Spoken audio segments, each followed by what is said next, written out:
Okay, when I came out here, this was over like that. So I pushed it back.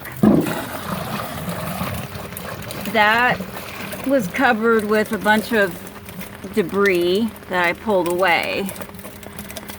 But basically what it's doing is this. Filling and refilling with the same water.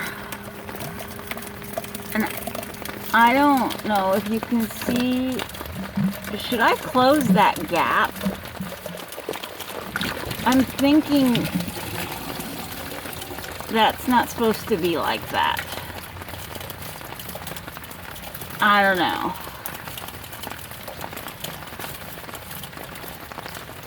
This may be one of those up all night watching the water kind of things, which I'm okay with.